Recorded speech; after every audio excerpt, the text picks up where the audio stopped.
Gloire à Jésus. Et donc, en ce jour-là du 24 avril, vraiment à la fin de ce mois, nous voulons rendre grâce à Dieu pour ce mois d'avril et la fin mars qui a été vraiment extraordinaire dans cette église avec la célébration de nos 20 ans. On a tous 20 ans. Amen. Je suis toujours content de voir ceux qui ont les beaux pagnes là. Voilà. Il faut continuer de porter. On va mettre à disposition même pour que vous puissiez. Il faut acheter, il faut porter. C'est toute l'année, on a 20 ans. Nous tous, on a quel âge? Alléluia. Les enfants ont 20 ans, les vieux ont 20 ans, tout le monde a 20 ans. Parce que Vasonneur a 20 ans. Amen. Voilà. Donc, on est dans le mouvement des 20 ans, tout le long de cette année. Amen. Donc, on a eu une extraordinaire semaine de Pâques avec notre conférence Pâques, avec la belle célébration qu'on a eue le week-end dernier, où on était vêtus de toutes couleurs, parlant des peuples et des nations. C'était vraiment quelque chose de beau. Quand j'avais un but, si vous êtes connectés, si vous êtes abonnés à toutes les pages des églises Vasonneurs, c'était tellement beau dans tous les pays. Les Vasonneurs au Canada étaient habillés en indien. C'était très beau. C'était très beau dans tous les pays, vraiment. Que Dieu bénisse toutes les églises Vasonneurs. Amen. Pour cette bonne coutume de Pâques. Alléluia. Alors, dans la période, donc, on a insisté sur le cœur et la mentalité d'un conquérant. Parce que notre thème de cette année, c'est béni pour. Béni pour. Amen. Attends, Sono, baisse un peu au niveau de mon retour. C'est un peu trop fort. Je ne sais pas si dans la salle aussi c'est trop fort, mais baisse un peu. Allô, allô. Non, c'est toujours trop fort. Amen, amen. Gloire à Dieu. Ok, alléluia. Donc, cœur et mentalité. Voilà, c'est bon. Cœur et mentalité de conquérant. Donc, on a parlé du cœur, on a parlé de la mentalité. Pasteur Ivan, dans son message, a parlé des forteresses. Du système de pensée, donc de la mentalité en quelque sorte, qui nous amène à perdre, qui donne la victoire aux ténèbres. Et juste avant ça, j'étais allé dans le même esprit de message en parlant des autels sataniques. En fait, de ce sur quoi le diable s'appuie pour oppresser ta vie. L'ennemi de ta vie, c'est les forces invisibles. Elles existent, elles sont réelles.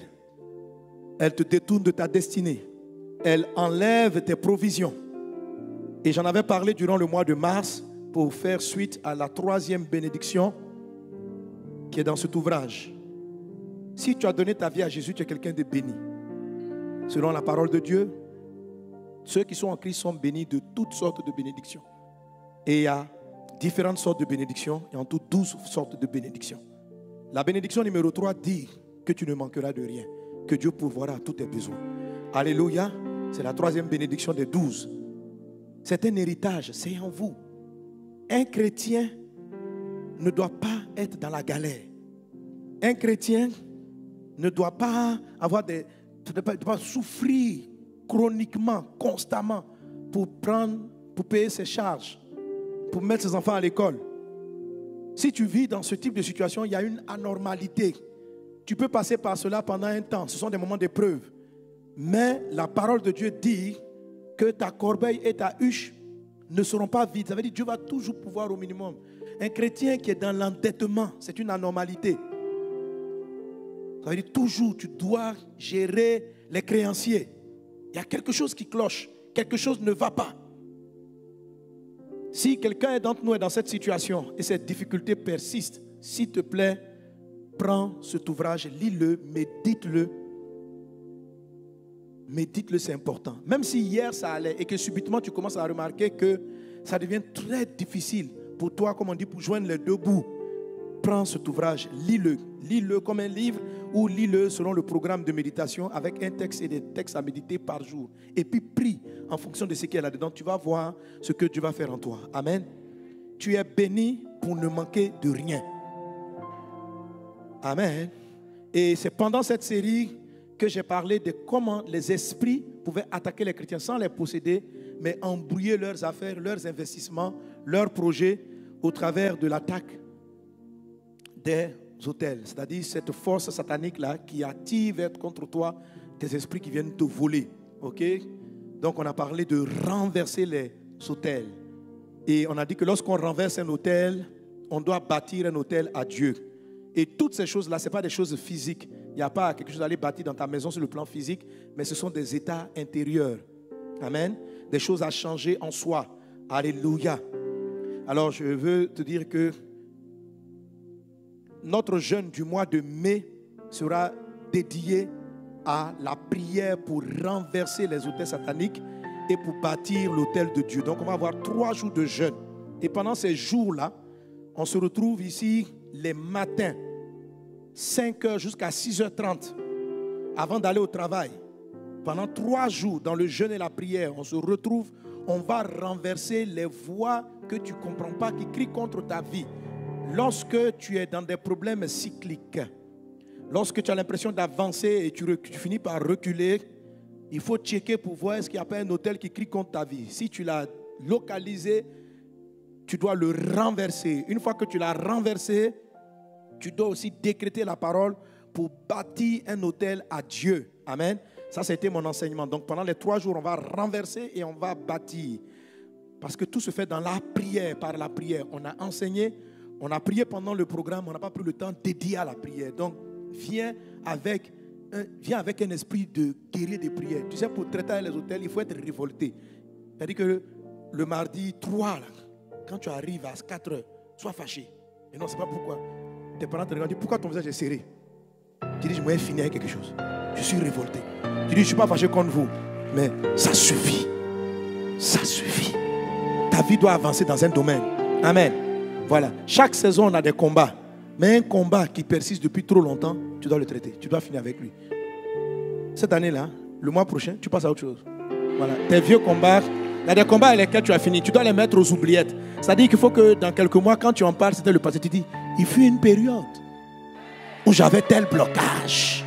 Et tu donneras le témoignage. Donc, les 3 jours de jeûne, le 3, le 4, amen, 3, 4, 5 mai, on va traiter avec les autels. Donc, pour rebondir sur le message du pasteur Yvan Castanou et le mien. Amen. Amen. Et la bonne nouvelle, même pasteur Yvan même va revenir encore. On a eu pasteur Yves Castanou ces jours-ci en retraite spirituelle à Assini. Qui était là-bas? Frère, le pasteur Yves m'a interdit de venir. Il dit, il ne faut pas que tu viennes. J'ai dit, j'arrive. Il a fait des prières. À cause de lui, il n'a plus nous empêcher. Bon, bref. Mais avant de partir, il m'a fait le résumé. C'était fort, c'était puissant. Non, ceux qui sont partis, qui étaient à cette retraite, acclamez Jésus. Waouh. Les gars, André, vous êtes bourrés, hein? Comment on dit quoi là? Generate quoi? Generate le power. Alléluia. Donc voilà, donc on va dans cette atmosphère-là. Amen. Amen. Gloire à Jésus. Donc chaque mois, on étudie une de nos bénédictions pour pouvoir répandre l'amour de Dieu dans le monde entier. Alléluia. Donc le but de cette année, c'est d'être béni pour conquérir. C'est-à-dire Dieu me bénit pour que je puisse répandre son amour et je puisse répandre sa parole autour de moi. Alléluia. Que tu conquiers des territoires au nom de Jésus. Alors, pour le mois d'avril, c'est vrai qu'on aborde le sujet en fin de ce mois, mais je prendrai 2 dimanches pour ce sujet, aujourd'hui et dimanche prochain. Et puis le mercredi, je l'aborde aussi. La bénédiction numéro 4. On a 12 bénédictions qui sont notre héritage. Les bénédictions sont des pouvoirs invisibles que Dieu vous donne quand vous gisez dans votre vie. Vous devez les appliquer. Ça vous ouvre les portes. Les bénédictions permettent de neutraliser les malédictions. Donc quand on te dit une bénédiction, il faut savoir que toutes les malédictions opposées à ça, ce que Jésus t'a donné écrase cela. Ok? La numéro 4, elle dit, tu seras béni à ton arrivée, tu seras béni à ton départ. Deutéronome chapitre 28, verset 6. Deutéronome 28, verset 6. Dis avec moi, je suis béni à mon arrivée. Je suis béni à mon départ. C'est le livre que je tiens ici. Amen. Voilà, ce que je vais aborder aujourd'hui, c'est un aspect du livre. Parce que lui, tu l'as, il faut le lire, il faut le méditer. Comme les autres bénédictions, elle est extraordinaire, celle-là. En fait, c'est la bénédiction de la réussite. C'est la bénédiction qui dit, Dieu te donne la capacité que tout ce que tu commences va à son terme avec succès. C'est puissant, non? Amen. Ta vie a commencé, ta vie va finir avec gloire. Je déclare cela sur toi. Tu es béni à ton arrivée, tu es béni à ton départ. Le projet, le commerce que tu as commencé, l'entreprise que tu as commencé est bénie au démarrage, elle est bénie à la fin. Tout ce qui commence a une forme de finalité. Et la bénédiction numéro 4 s'occupe de cela. Un mariage est un commencement. Et il doit finir de manière glorieuse aussi. Que Dieu bénisse, que la bénédiction numéro 4 parle sur ton foyer, parle sur tes enfants, parle sur ta maison. Tu es béni au nom de Jésus. Tu réussis dans tout ce que tu entreprends. Tes projets commencent et s'achèvent avec grâce. Je déclare cela sur ta vie dans le nom de Jésus. Les choses que tu as commencées, tu vas les amener à terme. Je détruis sur ta vie tout esprit d'inachèvement. Je paralyse tout esprit d'inachèvement. Oui, quand vous êtes béni de la bénédiction numéro 4, vous sortez du joug d'inachèvement. Vous savez, il y a beaucoup de gens qui souffrent d'inachèvement. C'est une souffrance. L'inachèvement, c'est-à-dire tu commences un commerce, ça ne va pas jusqu'au bout. Ça se ferme. Tu commences une activité, elle s'arrête. Il y a des gens qui arrivent à commencer, mais qui n'arrivent pas à terminer. Dans le nom de Jésus de Nazareth, que tout esprit d'inachèvement soit brisé au nom de Jésus. Il est renversé par ta 4e bénédiction. Dis avec moi, j'achève avec grâce, avec gloire, ce que Dieu m'a donné de commencer dans le nom de Jésus. Alléluia. Gloire à Dieu. Alors tu vas découvrir dans ton livre, la bénédiction numéro 4, ou encore bénédiction de Judas, certaines choses. Je résume rapidement et je vais toucher mon point de ce message du jour. Alléluia, qui est lié à cet enseignement. Amen. Je vois les gens faire des sermons, mais parce que c'est réel. Je sais qu'il y a certains qui ont commencé, qui ont des rêves et des idées. C'est la bénédiction numéro 4 qui vous aide à commencer vos rêves. Tu peux imaginer, mais si Dieu ne bénit, quelque chose ne bénit pas le démarrage. Quand on dit bénir à ton départ, ça dit j'ai un projet, mais comment le mettre en œuvre? Comment le démarrer? Ça c'est la bénédiction du départ. Maintenant une fois que j'ai démarré, comment achever? C'est l'arrivée. La main de Dieu est sur toi. Les projets que Dieu a mis dans ton cœur, tu les commences. Les rêves que Dieu a mis dans ton cœur, tu les démarres. La faveur de Dieu est sur toi. La bénédiction parle pour toi. Tout ce qui manquait pour que tu démarres, Dieu pourvoit dans le nom de Jésus. Tu reçois les ressources, les grâces dont tu as besoin pour démarrer. Il en est ainsi dans ta vie dans le nom de Jésus. Je le déclare, je le prophétise sur ta vie. Au nom de Jésus. Au nom de Jésus. Au nom de Jésus. Tu commenceras et tu achèveras. Tu commenceras et tu achèveras. Au nom de Jésus. Alléluia. Amen. Alors cette bénédiction-là, là je viens de la déclarer, elle est en vous. Elle va opérer dans ta vie. Mais comment est-ce qu'elle opère? Comment est-ce qu'elle opère? C'est ce que ce livre l'explique. Quand tu ne sais pas comment une chose fonctionne, on peut te donner. Je peux être là. Tu recevras un téléphone au nom de Dieu. Tu dis Amen. Maintenant on te donne le téléphone, tu ne sais pas l'utiliser. Tu comprends? Ça devient inutile. Dieu t'a donné la bénédiction. Il faut savoir comment elle marche. Alléluia. La façon dont la bénédiction fonctionne est écrite même dans le verset. Vous remarquez la phrase, Dieu dit ceci, Deutéronome 28, verset 6, il dit, tu es béni ou tu seras béni à ton arrivée et tu seras béni à ton départ. Tu remarques avec moi que Dieu commence par l'arrivée avant de parler du départ. Normalement, dans notre compréhension, la bénédiction aurait dû dire, tu seras béni au démarrage, c'est-à-dire à ton départ, et tu seras béni à ton arrivée. Mais Dieu commence par bénir ton arrivée avant de parler de ton départ. Tout ça, c'est la grande sagesse de Dieu. Un chrétien qui a reçu la bénédiction numéro 4 doit savoir que Dieu ne commence pas par le départ. Dieu commence par la fin. Alléluia. Alors quand vous allez prier pour commencer un projet, l'Esprit du Seigneur va commencer à vous parler de la fin du projet. Votre esprit peut penser comme les gens de ce monde pour dire non, moi je veux le démarrage. Dieu ne commence pas par le départ. Dieu commence par l'arrivée. Dieu bénit l'arrivée avant de bénir le départ.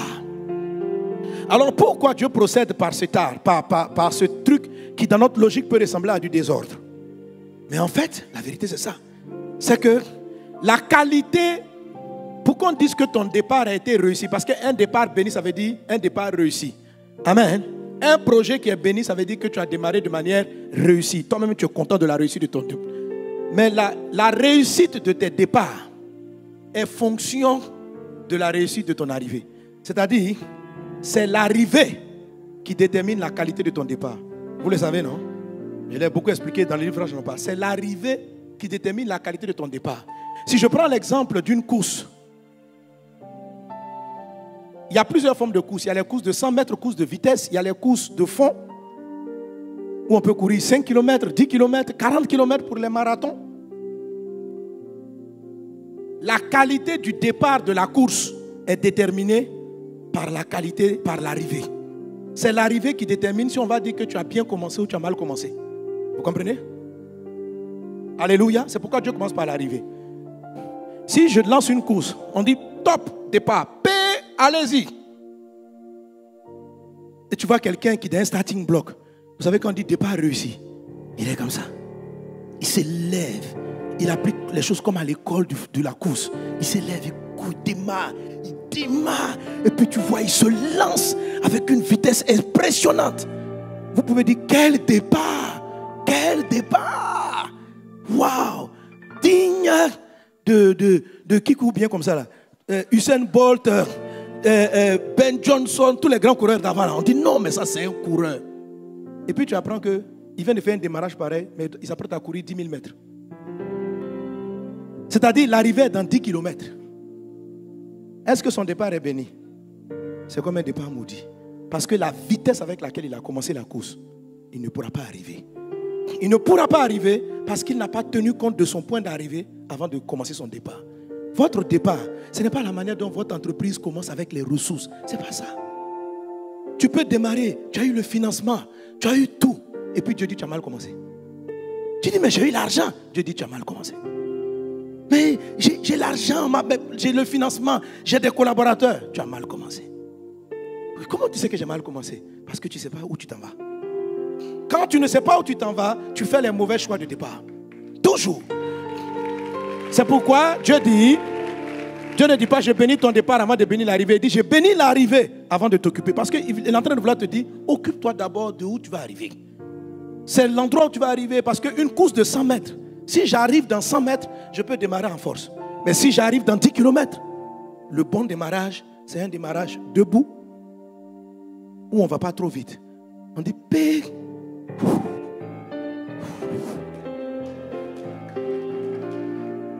100 mètres,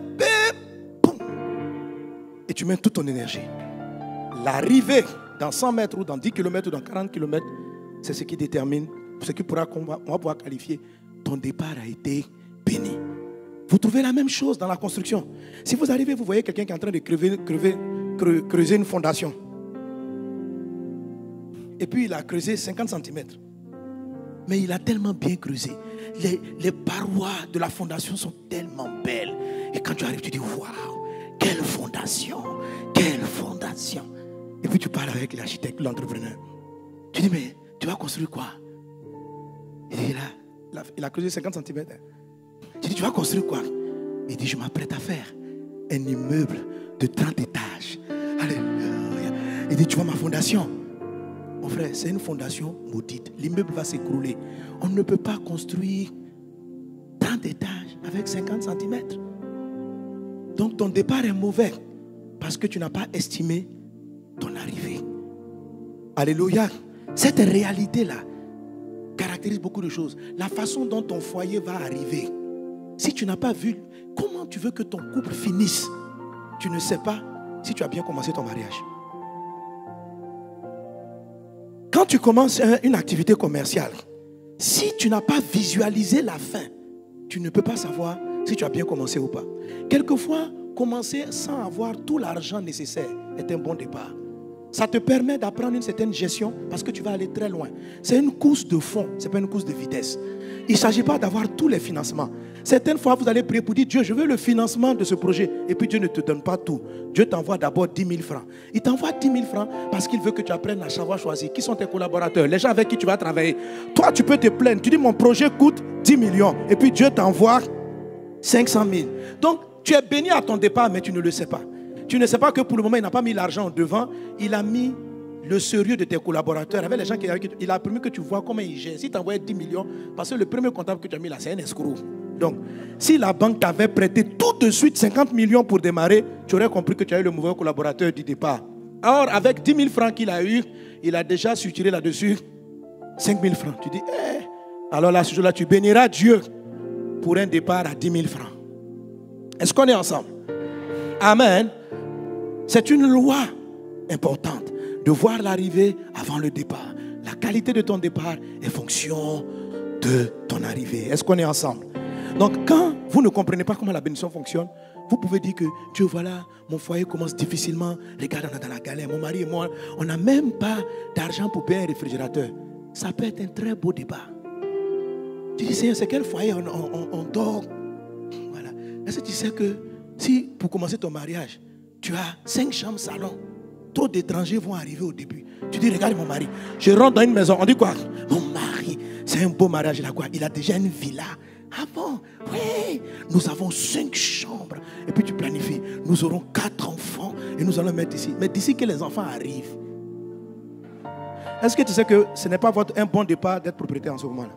Est-ce que tu sais que le bon départ, ça aurait été que vous soyez des locataires? Parce que avoir 5 chambres salon peut très mal faire votre démarrage de foyer. Ça va amener trop de gens à vouloir squatter. Tanti, ta maison est grande, hein? Donc il y a trop d'affaires au début du mariage. Il y a trop de gens qui vous regardent. Il y a trop de gens qui commentent. Donc toi tu crois qu'avoir un mari avec qui vous avez pu construire avant de vous marier une grande maison, c'était un bon départ, c'était un mauvais départ. Parce que ça n'a pas eu le temps de vous laisser bâtir votre intimité, bâtir votre compréhension, votre amitié, avant de commencer à recevoir et des enfants et des personnes. Est-ce qu'on est ensemble? Alléluia. Donc souvent commencer petit, c'est un bon départ. Donc ce que Dieu appelle, tu es béni à ton départ. Si tu ne comprends pas comment fonctionne la bénédiction, tu peux avoir l'impression que c'est un problème. Or, ce n'était pas un problème, c'était une faveur. Dieu a fait que tu n'aies pas suffisamment d'argent pour aller prendre une trop grande maison, mais que tu aies une petite maison pour que ta femme et toi, tous les jours quand vous regardez, vous apprenez à vous voir. Pourquoi? Parce que vous allez vivre longtemps ensemble. Vous allez construire un immeuble de beaucoup d'étages. Quelqu'un donne un bon amen. Dis avec moi, je suis béni à mon arrivée. Je suis béni à mon départ. Amen. En tout cas, moi, je bénis Dieu pour la maison où j'ai commencé. C'était une maison quelque part vers Agban. Un petit coin, entre couchés. Quand on arrivait là-bas, il y a des gens qui ont dit, ils ont dit à ma femme, ton mari là, j'espère qu'il pourra assurer. Parce que s'il se bat même pour pouvoir louer, entre couchés. Mais mes amis, j'ai compris que c'était le moment de nos départs. Dieu n'a pas. C'est pour ça que tu m'as donné beaucoup d'argent. J'allais être heureux, j'allais prendre tous mes frères, tous mes amis, parce que je suis un homme tellement social. Mais ce n'était pas pour notre bien. Et très vite, les gens allaient rentrer dans le foyer, mettre leur bouche, tout le monde te connaît, on connaît vos vies, tout ça. Vive les bons démarrages. Vive les bons démarrages. Vive les bons démarrages. Alléluia. Donc ça c'est vraiment important. Amen, amen, amen, amen. Donc dans la vie, il faut voir, il faut visualiser. Et ça, tu vas comprendre tout de suite, c'est le Saint-Esprit qui t'aide à savoir ta destination. Là, je parle de la destination de ton foyer. Je parle de l'arrivée de tes affaires. Mais la vraie vie, ce n'est pas l'arrivée de tes affaires. C'est l'arrivée même auprès du ciel, auprès de Dieu. C'est là la véritable arrivée. L'arrivée, ce n'est pas ce que tu vas bâtir sur la terre. L'arrivée de ta vie, c'est lorsque tu vas te retrouver devant le Créateur. Quand tu vas quitter ce monde. Est-ce que quand tu vas arriver devant le Créateur de l'univers, il va regarder ta vie, il va dire, tu as bien travaillé, tu as bien vécu. Entre dans la joie de ton maître. C'est ça la véritable arrivée bénie. Tu dois voir la fin du film avant de penser au départ. C'est ce qui doit diriger ta vie. Tes choix, tes décisions, tes relations sont déterminées par la fin. La manière dont tu commences est déterminée parce que tu vois l'arrivée. Et la véritable arrivée de tous les hommes, nous tous, nous allons mourir. Il faut en être conscient. Quelle que soit la grosseur de la maison que tu vas laisser, le nombre de véhicules, tu vas mourir. Même si tu es devenu chef d'État, tu vas mourir. Tu es devenu roi, tu vas mourir. Donc la mort là, c'est l'arrivée de tout le monde. Donc fais en sorte d'être béni à cette arrivée là. Alléluia. Avant de chercher à savoir comment tu vas commencer, comment tu vas démarrer ta vie spirituelle, un pasteur qui ne voit pas ce qui sera auprès du ciel peut mal se comporter dans son départ. C'est-à-dire que quand quelqu'un est conscient de l'arrivée, je suis conscient que Dieu va me juger, j'ai une attitude. Tu sais comment tu parles aux gens. Tu sais comment tu fais tes affaires. Tu fais tes affaires avec une certaine probité. Parce que tu sais que Dieu va te noter. Parce que tu es conscient. Un chrétien qui commence à vivre n'importe comment, qui parle mal aux gens, qui se comporte mal, c'est parce qu'il ne sait pas qu'il sera jugé. C'est parce qu'il a oublié l'arrivée. Il croit qu'il est en train de courir jusqu'au travail. Il croit que sa vie s'arrête à quand il aura 5 maisons dans Abidjan, voyager tout le temps en Europe, quand il veut. Lui, c'est ça son arrivée. Ce n'est pas l'arrivée, mon ami. Tu te trompes d'arrivée. Ce n'est pas l'arrivée. C'est une zone de passage. Il ne faut pas confondre l'escale et puis l'arrivée. Amen. Alléluia. Ne confonds pas les escales. La prospérité où tu as tes entreprises dans le monde entier, ça s'appelle une escale. Que tu le veuilles ou pas, c'est forcément une escale. Ce n'est pas l'arrivée. Parce que tout le monde finit par le même point d'arrivée. Le départ de la terre. Tu n'es pas arrivé. C'est pourquoi la France me fait rire. Quand quelqu'un est reçu, on dit il est arrivé. Il est arrivé où? Il n'est pas encore arrivé. Hein? On dit lui, là, il est arrivé, il a réussi. Il n'a pas réussi. Ce n'est pas s'il a réussi. Ce genre de réussite-là, il y en a eu depuis des millénaires. Qui seras-tu? Que dira Dieu de toi? Qu'est-ce que tu seras après la mort? Dieu, là, vous allez rencontrer. Dieu existe. Dieu, il existe. C'est lui qui a tout fait. Donc tu vas le rencontrer. C'est-à-dire que pense à lui. Prie-le. Ne le prie pas. Adore-le. Ne l'adore pas. D'abord, même Dieu s'en fout. Je sais pas, il y a des gens qui croient que si il ne prie pas Dieu, ça fait mal à Dieu. Mais, tu connais Dieu? Dieu. Attends, imagine celui qui a créé tout. Je vous ai raconté ça une fois. J'étais en train de parler. Je dis, Seigneur, tu es grand comment? Il dit, mais quand les psalmistes disent, tu es infiniment grand. Là. Tu es grand. C'est-à-dire que... Et puis on est petit, et puis on n'est rien. Mais en même temps, on n'est rien. Et puis c'est étrange. En même temps, on est quelque chose pour lui. C'est-à-dire que Dieu arrive à... C'est impressionnant. C'est impressionnant. Un jour, j'étais assis, et puis j'adorais. Je parlais. Je dis, papa, dis-moi, comment tu es grand? Il dit, ok. Amen. Et il a commencé à me dire, il dit, je sais tout. Je suis conscient de tout. Il dit, tu vois, d'abord, j'ai fabriqué le soleil. Le soleil brille. Tes yeux ne peuvent même pas l'observer. Mais moi, ma gloire, elle brille plus que le soleil. Le soleil, là, je l'ai fabriqué. Il dit, oui. Je l'ai fabriqué. Et puis, je dis, tu vois l'univers, votre planète là, il y a tellement de planètes dont vous n'êtes pas conscient. Mais avant d'arriver même aux planètes, il dit, tu vois, la position où j'étais, je voyais un arbre. Il dit, tu vois l'arbre là. Je voyais un arbre et puis il y avait une cour et puis il y avait des chiens qui étaient couchés. Il dit, tu vois les chiens là, ils sont totalement inutiles pour ta vie. Mais moi, je les connais. Je sais le nombre de puces qui sont dans les poils du chien. Je peux te dire, il y a exactement, à tout moment, il y a combien de puces. Le chien là, il dort, je connais son rêve. Pendant qu'il rêve là, moi je suis avec lui là-bas. Chaque puce, je les connais. Il dit, tu vois l'arbre qui est à côté? Il y a une fourmi là-dessus, je connais la fourmi. Je ne la connais pas son nom. Je sais quand elle est venue sur la terre. Je dis, voilà. Ok? Mais ce n'est pas la seule fourmi. Il y en a encore d'autres sur l'arbre. Je peux te citer exactement le nombre de termites qui sont sous le sol. Je les connais à tout instant. Dès l'instant où une de ces termites est écrasée, j'en suis conscient.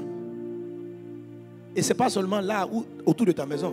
Je le sais sur tout Abidjan. Je le sais sur toute la Côte d'Ivoire, sur toute la terre en même temps. Il dit, à l'instant où je te tiens là, je peux te dire exactement il y a combien de sables qui se sont levés sur un vent de Mars. Quand le vent, le vent a soufflé là, je peux te dire il y a combien de grains. Il dit, bon. Il dit, voilà. Donc quand tu as fini ça, je suis le créateur de tout ça. Je suis conscient de chaque chose. Je dis, mais donc tu es trop grand. Ce qui veut dire que nous, on est trop petits, on est inutile. Tu es trop grand. Il dit, mais en même temps, je suis grand. Mais je suis aussi, ça m'a choqué, je suis aussi infiniment petit. Je suis aussi dans le plus petit. Je dis, ah bon? Il dit, oui, je suis dans le plus petit. Je suis dans le détail. C'est moi qui ai établi les règles des atomes, les règles des chromosomes. Je suis dans les chromosomes qui déterminent le nez d'une personne. C'est infiniment petit, mais j'en suis conscient. Je suis dans l'infiniment petit, je suis dans l'infiniment grand. Je suis Dieu. Il dit, ah. Il dit, voilà, mais vois ma manière d'être. Tu ne peux pas cerner. Et le grand Dieu là, je dis que je t'aime. Et que j'ai de bons projets pour toi. Je t'aime, je crois en toi. J'ai mis ma foi en toi. Parce que j'avais l'impression qu'on est 7 milliards d'habitants, donc qui suis-je au milieu de 7 milliards d'habitants? Je dis, 7 milliards, hein? 7 milliards c'est petit pour moi. Du moins que tu as combien de chromosomes? Je les connais tous. J'ai le détail. Donc dans une foule de 7 milliards, tu es trop important. Parce que dans plus petit je suis, Dieu est grand. C'est ce Dieu-là que nous adorons. Est-ce que quelqu'un est avec moi? Donne un bon amen à Jésus. Donne un bon amen à Jésus. Alléluia. Et Dieu, il est le point final, le point d'arrivée de tout. C'est pourquoi il faut y penser. Et quand tu en es conscient, ça détermine ta manière d'être, ta manière de vivre, la manière dont tu te comportes.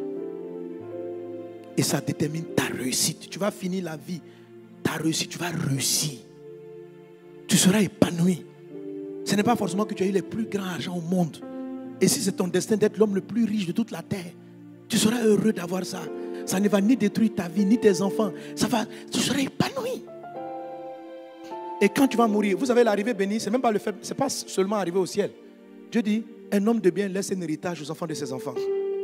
Est-ce que vous savez que quand vous bâtissez une entreprise, le fait d'être conscient que l'entreprise que tu fais là, tu veux laisser un héritage aux enfants de tes enfants, ça détermine la manière dont tu vas courir.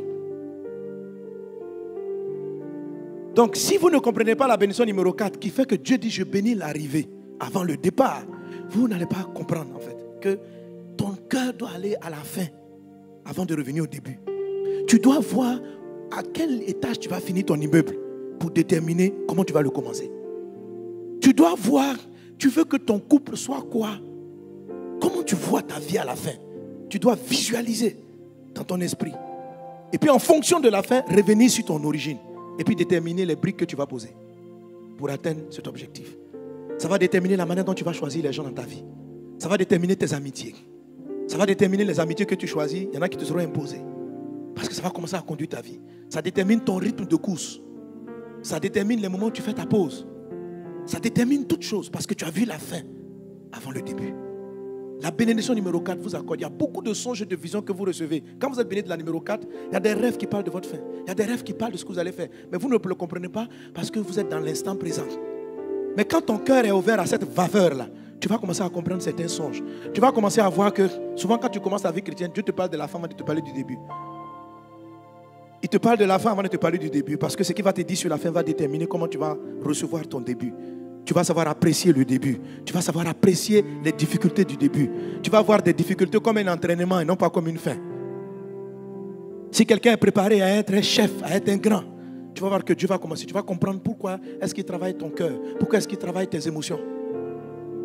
Parce que devant, tu seras grand et tu vas recevoir des coups. Et il veut commencer dans le démarrage à traiter avec ton cœur. Parce que tu seras loin. Ce qui ressemble à une difficulté peut être juste une formation si on connaît la fin du film. Et on sait le prendre positivement parce qu'on sait que c'est un entraînement. Quand je sais que je veux gagner la coupe, je valorise les entraînements. Si je n'ai pas vu que je veux gagner la coupe, je regarde les entraînements comme une souffrance. Je dis, mais on veut me faire quoi? On dit de pomper, il veut me tuer. Mais si tu sais que pomper va t'aider à gagner la course, tu le fais avec un autre état d'esprit. Ce n'est plus une épreuve, c'est une formation, c'est un entraînement. Mais ceux qui ne voient pas à la fin interprètent les entraînements comme une souffrance, comme une épreuve. On était juste en train de t'entraîner parce que tu seras grand. Toutes vos épreuves, toutes vos souffrances, c'est l'entraînement de votre vie.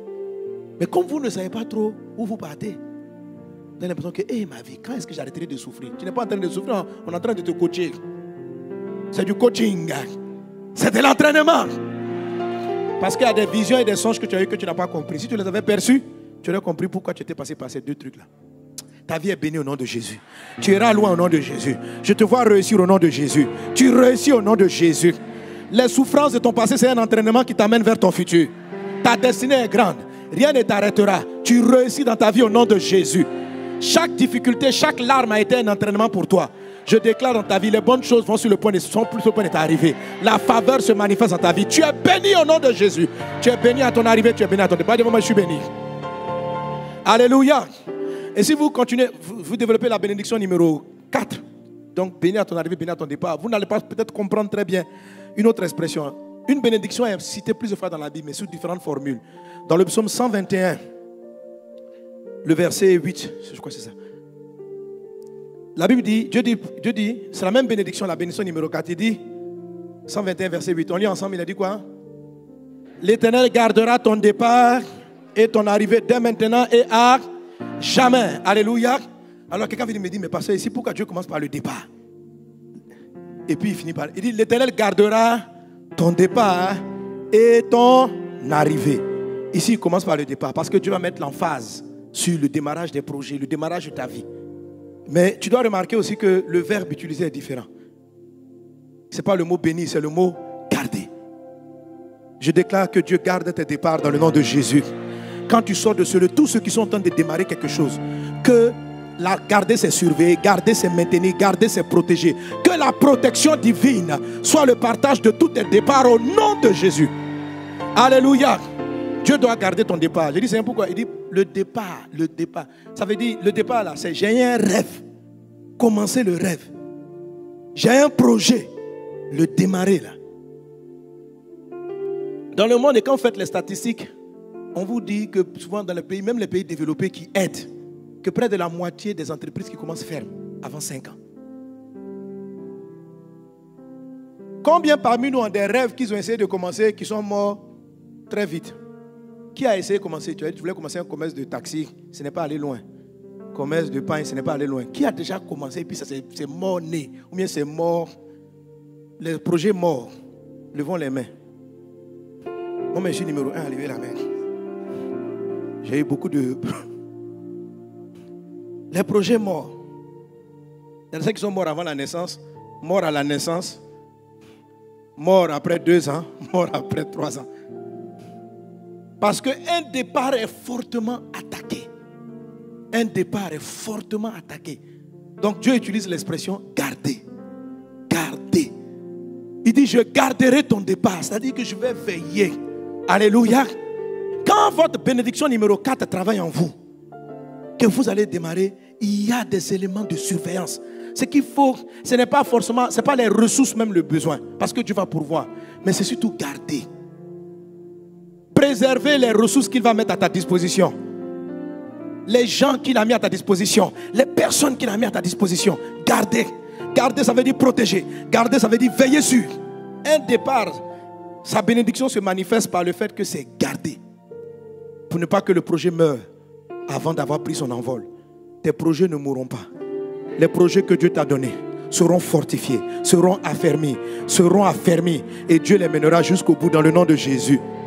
La plupart des gens qui rentrent dans le mariage, ils se marient avec l'intention d'aller loin. Mais pourquoi Dieu dit le départ là, les 5 premières années du mariage, les 5 vont déterminer si votre couple va tenir 30 ans.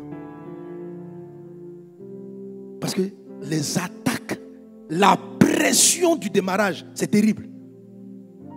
La pression au départ. C'est-à-dire, vous aimez, vous dites toute la vie, je te serai fidèle, je serai avec toi. Ça, c'est paix. Mais après là, ah non. C'est-à-dire, Dieu même vient dire, ma fille, je vais garder. Je garderai ton départ là. Je vais mettre une protection. Il y a trop d'attaques. Trop d'attaques, trop de pression, trop de possibilités de faire de faux investissements, trop de possibilités d'avoir les mauvais collaborateurs, les gens qui viennent. C'est-à-dire que le départ nécessite. Et tu vas apprendre dans ce livre-là, dans le dévotionnel numéro 4, qui parle de cette bénédiction, que quand Israël devait démarrer, Dieu faisait sonner des trompettes. Quand il devait s'élever, Dieu faisait sonner des trompettes. Et j'ai vu dans la parole de Dieu qu'il y avait 5 trompettes. Les 5 trompettes, c'est 5 types de réponses que Dieu te donne à tout départ. Ouais. Quand tu vas commencer quelque chose, tu as besoin d'avoir des réponses. À peu près 5 réponses. À 5 questions. Ne démarre pas avec une seule. Ton projet ne sera pas protégé. Les 5 te permettent de garder. Alléluia. Amen. Je sais que tu veux que tu poses la question. Je te dis, c'est quoi les 5? C'est ici. Les 5 trompettes, c'est là. Alléluia. Va prendre ton livre. Il est aussi en ligne. Et puis médite les 5 trompettes. Amen. Amen. Regardez par exemple, vous voyez Marie, quand elle allait voir Jésus, elle a posé les bonnes questions. L'ange lui dit, tu seras enceinte, tu donneras un fils, tu l'appelleras Jésus, il commence à lui donner le nom. Et quand elle a fini de dire, heureusement qu'elle a cherché la 2e trompette, elle a demandé à l'ange, comment cela se fera-t-il? Le comment là. Dieu vient te dire, tu commenceras, tu fais un rêve, tu commences un commerce, tu commences des véhicules, des taxis. S'il te plaît, même si tu as l'argent, ne va pas acheter les taxis d'abord. Tu te sens tu sens, quand tu rêves, tu vois des taxis, quand tu vois une maison. Mais ça, c'est qu'est-ce que tu dois faire. Mais il y a une question qui est comment je dois le faire. Marie a posé la question à Dieu, à l'ange. Tu dis, je serai enceinte. Comment cela se fera-t-il? Si elle n'avait pas posé le comment, Dieu a dit qu'elle va être enceinte. Qu'est-ce qu'elle aurait fait? Parce que peut-être que si elle n'avait pas dit comment, elle n'allait pas lui dire, il faut rester vierge. Hein? Ah, bon. Quand on dit tu vas avoir un enfant là, ça veut dire qu'il faut aller chez les garçons en même temps. Ça veut dire que, parce que depuis qu'on est né là, enfant veut dire relation. Mais elle a demandé à l'ange comment. Ça dit même si la chose paraît évidente, demande comment. Dis comment. Alléluia. Tu dors, tu vois que tu commences un commerce à loco. Quand tu as fini de voir le commerce à loco, dis à Dieu comment. Même si la nature te dit non, il te faut l'argent pour commencer le fond, c'est une erreur de ne pas lui demander le comment. Tu vas faire une grave erreur. Elle demande comment. L'ange lui dit non, reste tranquille, c'est le Saint-Esprit même qui va s'en charger. Elle dit si tu ne m'as pas dit, je serais parti voir Joseph. Je dis Joseph, un ange m'est apparu. Il dit que je vais être enceinte. Donc rends-moi enceinte tout de suite. Ils allaient commettre impudicité. Ils n'étaient pas encore mariés. Elle a dit comment? On dit c'est le Saint-Esprit. On dit d'accord, elle est restée tranquille. Et elle est tombée enceinte. Par la vertu du Saint-Esprit. Est-ce qu'on est ensemble? Dis à quelqu'un comment? Ça c'est le deuxième son de la trompette. Il y en a encore 3 autres. Vous avez par exemple le quand. Le quand.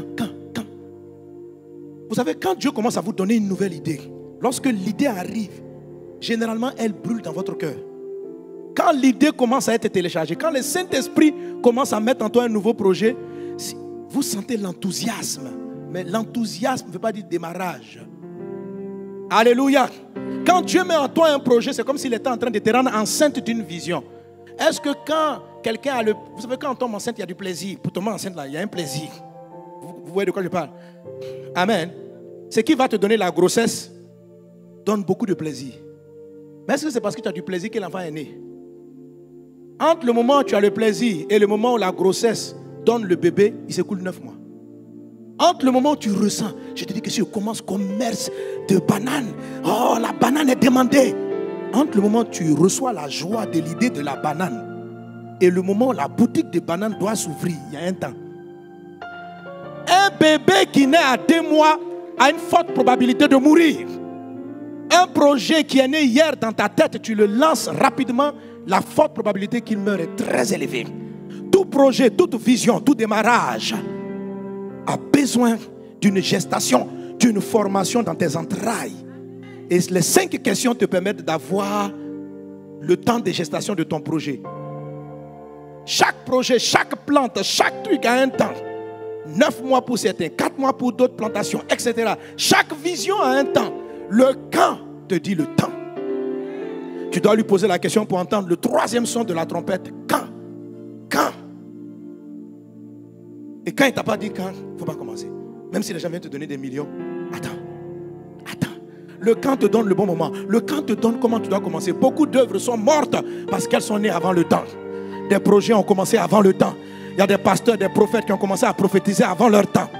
Il y a des gens qui ont commencé leur commerce avant le temps. Il y a des personnes qui sont rentrées dans le mariage trop tôt. Et ça pose des problèmes dans le futur. Ton départ est gardé. Mais là, je prophétise. Toute erreur que tu as faite à ton départ, tous les manquements, la grâce de Dieu dans cette fin de mois, il y a une puissance qui descend sur toi. Tu sais, lorsqu'on donne un message, on ne donne pas pour culpabiliser. On donne pour que tu réalises. Mais le Seigneur amène la solution. Nous tous ici, nous avons levé la main pour dire, nous avons des départs ratés. Mais il est le Dieu de toute miséricorde. Il est le Dieu de toute grâce. Jésus s'appelle étrangement le commencement. Jésus lui-même s'appelle l'alpha. Jésus rentre dans tes entreprises. Jésus rentre dans ton affaire. Il dit, ma fille, tu as mal commencé, je corrige l'histoire. Mon fils, tu as mal commencé, je corrige l'histoire. Ah, c'est ce qui s'est passé au miracle de Cana. Dans le miracle de Cana, les gens ont invité Jésus. Je dis souvent, ils n'auraient pas dû inviter Jésus. Et au lieu de considérer Jésus comme l'organisateur du mariage, Jésus était un invité. Alors à un moment donné, le vin a fini par manquer. La fête allait commencer à se gâter. Et Marie a eu l'intelligence de venir voir Jésus. Elle dit, ils n'ont pas de vin. Mais Jésus a corrigé la chose. Il dit, femme, qu'y a-t-il entre moi et toi? Les gens m'ont pris comme un invité. Ils n'ont pas pris Dieu comme le démarrage de leur mariage. Ils ont pris Dieu comme un invité. Combien de couples rentrent dans le mariage en invitant Dieu? Dieu est ton Père. Tu ne peux pas envoyer une carte d'invitation à ton papa pour ton mariage. C'est un manque de respect. Ton papa ne peut pas être un invité. Ton papa est un organisateur de ton mariage. C'est à ton papa, tu viens présenter ton fiancé. Tu dis, papa, je veux me marier. Pourquoi vous faites ça avec Dieu? Tu choisis toi-même l'homme que tu aimes. Tu prends la décision. Tu cales la date de ton mariage sans prier, sans l'invoquer, sans le chercher. Et puis le jour de ton mariage, nous irons à l'église, le pasteur va nous bénir. Dieu est un invité. Donc c'est maintenant, il rentre dans ton film. Jésus est rentré trop tardivement dans l'histoire. Les gens ont voulu se marier. Il dit, Jésus, viens. Carte d'invitation, viens. Donc il est arrivé, sa maman lui demande, ils n'ont plus de vin. Il dit, maman, qu'est-ce qu'il y a entre toi et moi? Les gens m'ont dit, moi je suis un consommateur. Je ne suis pas un acteur. Et Marie a dit se tourner, elle a dit, faites ce qu'il vous dira.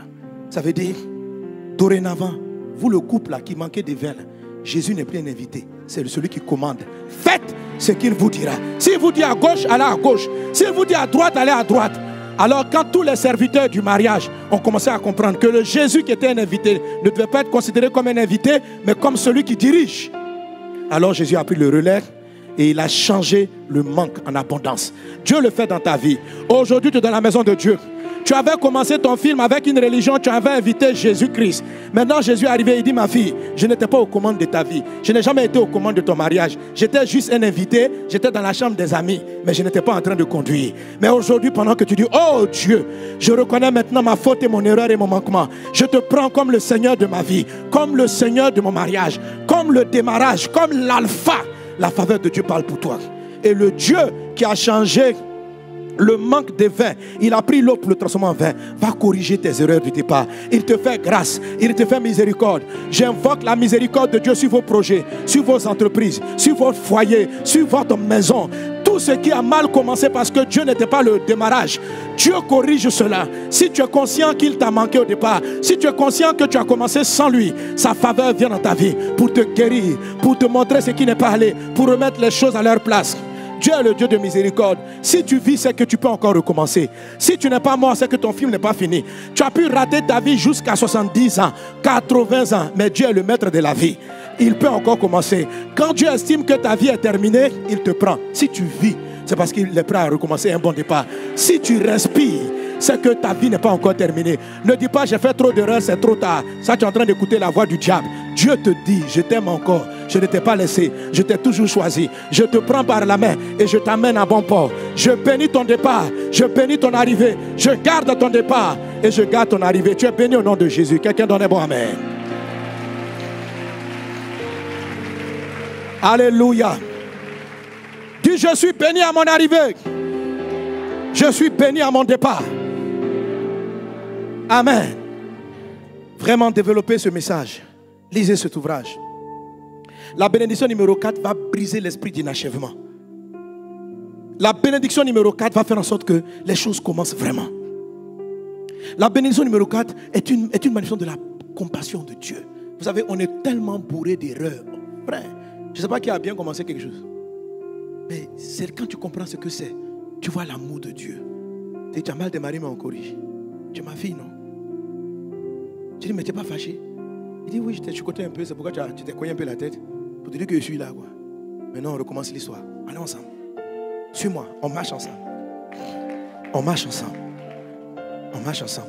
Je vais te faire sortir du trou, là. Tu es prêt à me suivre? Je vais te suivre. Allons, marchons ensemble. Tu vas sortir du trou. Tu vas sortir du trou. Et tu vas arriver à bon port. Alléluia. Amen. Alors, le détail de toutes ces questions, comme je dis, c'est dans l'ouvrage. Mais ce que je vais insister aujourd'hui et dimanche prochain, j'ai compris que la clé, en fait, de tout ce dont je viens de parler, c'est de marcher selon le Saint-Esprit. Marcher, marcher. C'est-à-dire, marcher, ça veut dire évoluer. Vous savez, pour quitter d'un point A de départ à une arrivée, c'est une marche, c'est une progression, c'est une évolution. À chacune de ces étapes, lui poser des questions, c'est le Saint-Esprit. C'est le Saint-Esprit. C'est le Saint-Esprit. C'est pourquoi le thème, c'est comment marcher selon le Saint-Esprit. Tout ce que je dis, les 5 trompettes, tu n'as pas besoin de savoir qu'il y a 5 dans les faits. Dans la réalité, c'est si tu prends l'habitude de marcher selon le Saint-Esprit, naturellement, l'esprit même en toi va t'orienter vers la bonne question. Il ne faut pas dire, ah, parce que si je savais le message, moi j'avais le quand et le comment. Non, j'avais le qu'est-ce qui est le comment, mais je n'avais pas le quand. Il y a une trompette aussi qui te donne le où. Parce que tout projet a un point de démarrage. Tout projet a un point de démarrage. Est-ce que vous savez que même quand vous allez marier, il faut demander à Dieu, mais où vous devez habiter? Pour bien réussir, oui. Les lieux ont une faute. L'endroit de commencement d'une chose est important. Il ne s'agit pas d'avoir un projet, même un projet, il faut savoir même où tu vas le commencer. Alléluia. Donc, toutes ces choses-là sont des erreurs qu'on a faites. Mais ne vous culpabilisez pas. Croyez dans le Seigneur. Alléluia. Alléluia. Amen. La solution à tout ça, c'est de marcher selon l'Esprit de Dieu. Dis avec moi, je marche. Je marche selon le Saint-Esprit. Je marche selon le Saint-Esprit. Alléluia. Donc c'est une autre manière de voir la bénédiction numéro 5. Galates chapitre 5 nous dit, Galates chapitre 5, Dieu nous dit ici, je dis donc, marchez selon l'Esprit. Là, comme si vous, moi, s'il vous plaît, affichez le verset en même temps. Galates 5, 16. Je dis donc, marchez selon l'Esprit et vous n'accomplirez pas les désirs de la chair. Alléluia. Amen. Voici la clé. La clé, c'est de marcher selon l'Esprit. Marchez selon l'Esprit et vous n'accomplirez pas les désirs de la chair. La chair est ton ennemi. Écoutez, tous les choix qu'on a fait, les mauvais choix, les mauvaises décisions, la plupart du temps, personne ne nous a obligés. Peut-être on a été séduits, mais ça a été à un moment donné nos propres volontés. C'est-à-dire, si quelqu'un par exemple est marié et regrette son mariage, mais au début du mariage, c'est toi qui as dit oui. Donc ta volonté a joué. Maintenant tu te rends compte après 5 ans, 6 ans que ta volonté t'a joué un tour.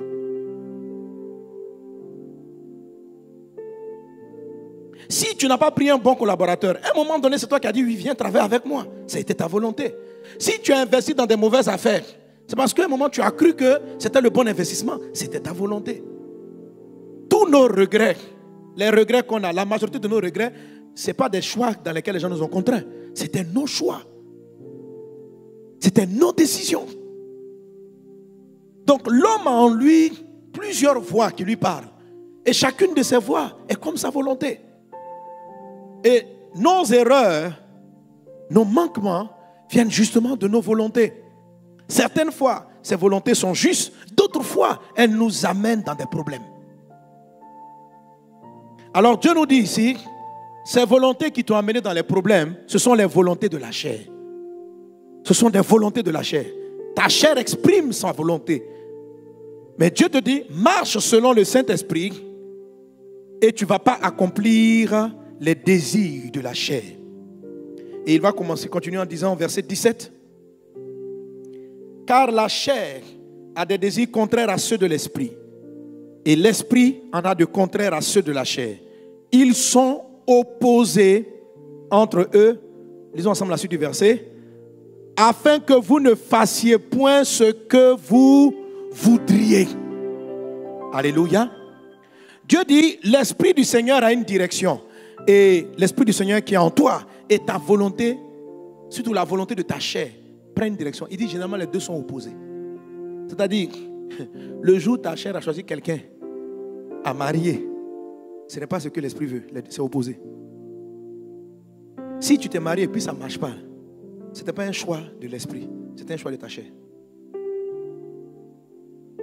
Le jour où tu es rentré dans une affaire, où tu étais convaincu que ça allait marcher, mais ça s'est fini par un endettement terrible et des problèmes. Ce choix-là, tu es entré parce que tu l'as voulu, mais c'était la volonté de ta chair. Si tu avais écouté le Saint-Esprit, tu n'aurais pas eu cette crise. Parce que Dieu t'aurait évité cela. Alléluia. Donc, marcher selon l'Esprit et les désirs de la chair, les volontés de la chair ne pourront pas s'accomplir. Ce sont ces volontés-là qui sont désastreuses, qui nous envoient dans des problèmes. Mais à un moment donné, on a vraiment l'impression que c'est ce que nous devons faire. On a vraiment l'impression que ce sont les bons choix. Il dit donc, afin que vous ne fassiez pas ce que vous voudriez. Ils sont opposés entre eux. Alléluia. Verset 19, il dit, or les œuvres de la chair sont manifestes. Ce sont l'impudicité, C'est-à-dire, généralement, la chair a des désirs sexuels incontrôlés. Il faut faire attention à ça. La chair va te conduire à aller coucher avec des gens. Or, coucher avec des gens peut t'enlever ton potentiel, tes ressources, ton intelligence et les dons que Dieu t'a donnés pour atteindre ton but. Il faut faire très attention à ça. La chair va t'amener à contracter des relations. Les relations sexuelles, je l'expliquais dans la même émission, les relations sexuelles sont un échange de vie, d'énergie entre ton conjoint et toi. C'est une fusion de qui vous êtes. Donc lorsque je dors comme ça, je couche avec les gens comme ça, je distribue un peu de moi-même. Et je l'expliquais justement à l'émission, je dis mais il faut savoir que les relations sexuelles, c'est ce qui donne la vie. C'est ce qui donne la vie sur la terre. Donc ce n'est pas simple. Ce n'est pas quelque chose de simple. Un sperme qui sort là, c'est une partie de toi. Parce qu'il transporte, quand tu vois ton enfant qui est né là, il a tes yeux. Donc tes yeux aussi sont partis. Une partie, tu as donné des yeux. Amen. Mais l'erreur des personnes, c'est de croire que les spermes ont transporté simplement leurs yeux. Le sperme a plus d'informations que tes yeux, que ton nez, que tes oreilles, que ton groupe sanguin. Dans tes chromosomes, là, il y a ta destinée, il y a tes rêves, il y a les choses que tu dois bâtir, il y a la façon dont tu dois faire. On se rend compte que dans les spermes, Dieu a programmé notre être. L'homme a découvert ça, mes amis, ce n'est pas l'homme qui a inventé le sperme. Nous, on découvre que quand l'enfant naît, on dit, mais il ressemble à son papa. C'est-à-dire que son papa s'est transféré sur son enfant. Ce transfert-là, on le constate. On constate que tu peux avoir des maladies et les transporter à ton enfant. Donc, si on peut transporter des maladies, c'est qu'on peut transporter aussi des faveurs. Oui. On peut transporter des grâces. On peut transporter des richesses.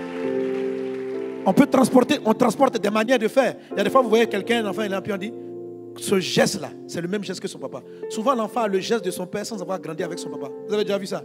C'est-à-dire, il a été élevé par un autre père. Et puis, il arrive, il a un tic là. On dit, mais ça, c'est ton papa qui fait ça. Mais un geste, une gestuelle a été transportée par ce qu'on appelle un sperme. Vous pensez que c'est seulement la gestuelle qui est transportée? Non. Il y a plus que ça qui sont transportés. Plus. Donc, lorsque les rapports sexuels, l'impudicité, là, la chair va faire ça. Parce que la chair veut enlever qui tu es. Donc, la dernière fois, je disais, il y a des gens qui ont des immeubles, ce n'est pas pour eux. C'est l'immeuble. Tu es parti dormir avec un frère gasparien. Là. Il a récupéré l'immeuble. Oh, l'immeuble devait servir aux enfants de tes enfants. Donc, quand tu vois là, tu dis, l'immeuble est joli. Hein. Si moi, je devais construire, c'est ce que j'aurais construit. En fait, c'est toi qui devais construire. Quand tu rentres dans l'immeuble là, tu te sens à l'aise. Mais en fait, c'était toi. C'est pourquoi quand tu regardes, ça te ressemble. Il y a des voitures, quand tu les vois, la voiture me ressemble. Tu dis, mais la voiture là me ressemble. En fait, c'était pour toi. Tu as dormi avec Gasparinette. Elle a récupéré la voiture. Elle a donné à Gasparinien. Ça a érolé. Et puis quand tu vas, tu dis, ah, mais quand je vois sa voiture là, la voiture me file. Je sens que c'est ma voiture même qui est là. Ça devait être ta voiture. Sinon, c'est ta voiture même. On te l'a volée, c'est tout. Est-ce qu'on est ensemble? Les désirs de la chair va te conduire dans l'impudicité pour te piller. C'est une volonté que tu ressens. C'est une volonté quand tu vois à l'étranger, quand tu vois ce monsieur d'aller avec lui. C'est une volonté. Mais c'est une volonté qui peut être fatale. C'est une volonté. L'impureté, les dissolutions, l'idolâtrie, la magie. Oui. La chair soit crée la magie, ou bien la chair subit la magie. Le mot magie, là, c'est le mot sortilège, sorcellerie. C'est ce dont j'ai parlé hier au culte du samedi des miracles. J'ai parlé de briser les envoûtements. Quand vous suivez les désirs de la chair, vous êtes envoûtable. Quand on dit la magie, là, c'est-à-dire tu peux subir la magie ou faire la magie. Et l'histoire des envoûtements par la magie, les envoûtements, est-ce que vous savez que ça peut toucher des chrétiens? Ah oui. Galates chapitre 3, verset 1. L'apôtre Paul dit, dans la version du semeur, il dit ceci. Il dit aux Galates, qui vous a envoûté? Les Galates, c'était des bons chrétiens. À un moment donné, l'apôtre Paul dit qu'ils étaient envoûtés. Dans la version Martin, une version de la Bible, il est décrit, ô Galates, qui vous a ensorcelé? L'envoûtement est un moyen que la chair et les démons utilisent pour faire échouer ta vie. Donc, il y a le sexe, mais il y a les envoûtements. Ce n'est pas la sexe, c'est-à-dire que c'est comme si quelque chose te prend et te fait... Tu es attiré par une force étrange. Tu es comme conduit. Et la Bible nous dit, parce que bon, le samedi, prenez le culte du samedi aussi. Le samedi, j'ai expliqué les trois grands types d'envoûtement. Il y a les sortilèges, la sorcellerie pure. Maintenant, il y a un envoûtement qu'on trouve dans le Proverbe. Il est dit l'envoûtement par la parole. Dans le Proverbe chapitre 5, il est dit à force de parole. À force de parole. Ah là, c'est fatal. La parole. Tu commences à être envoûté quand tu perds la raison. C'est-à-dire que quand ta logique même de Dieu là, ne te dirige plus, mais tu es conduit par tes sens.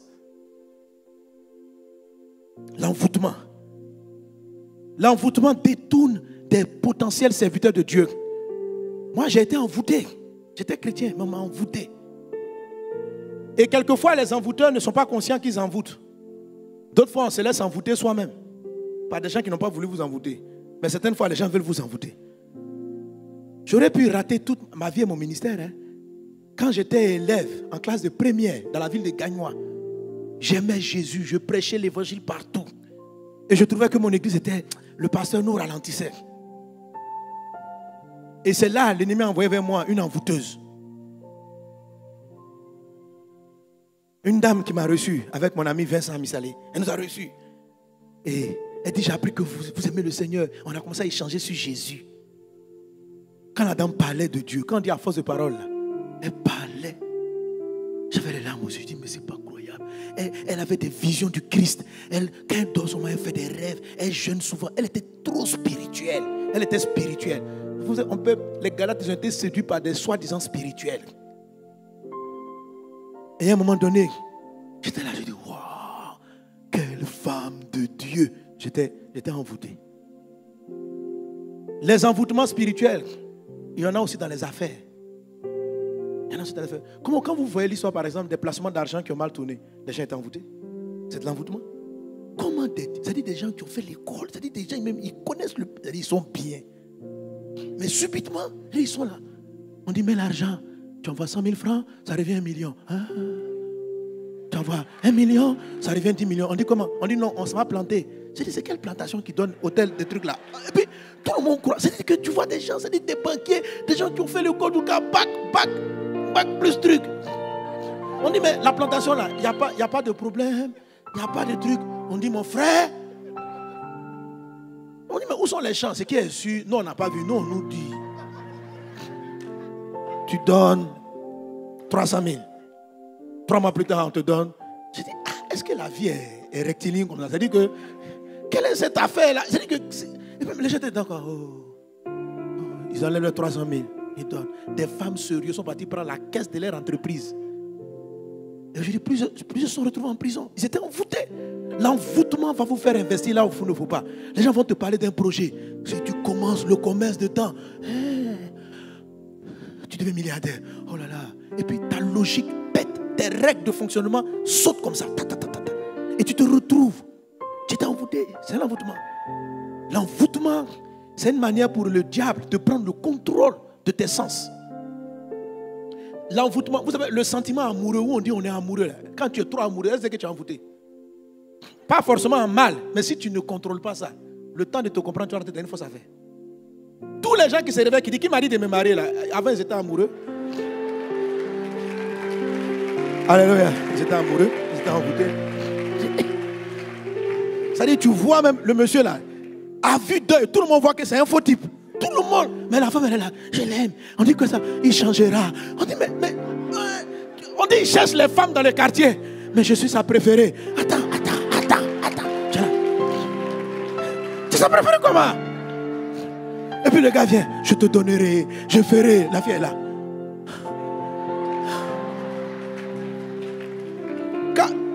Tu as déjà été envoûté?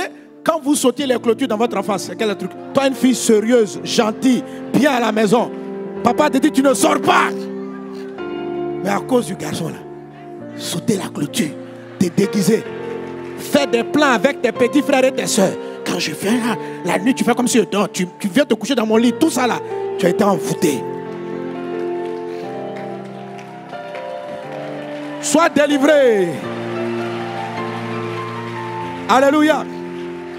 Là, comme, ramène-moi le passage de Proverbe là. Regardez l'envoûtement, ce que ça fait. Regardez l'envoûtement. Il dit, elle le séduisit à force de paroles et l'entraîna par ses lèvres doucereuses. Des hommes conscients, des gens bien. La secrétaire qui n'est même pas plus jolie que sa femme.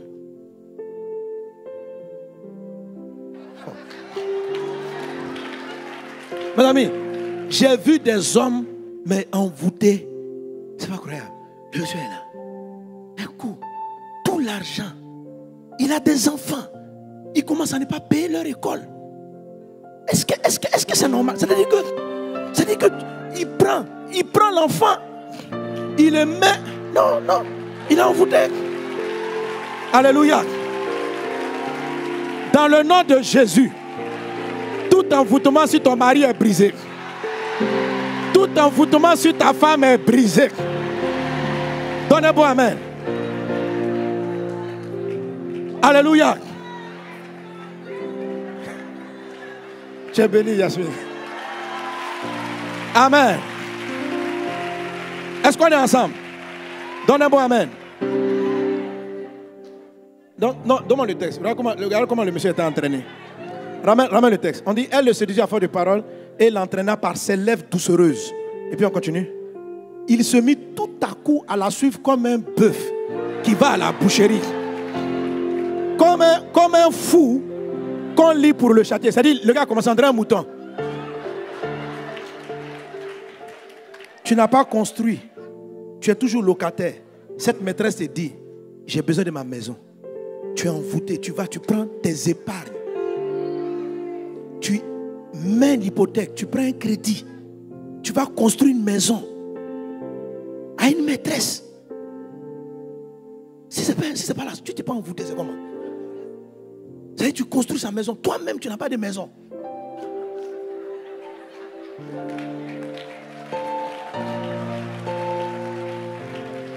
Alléluia.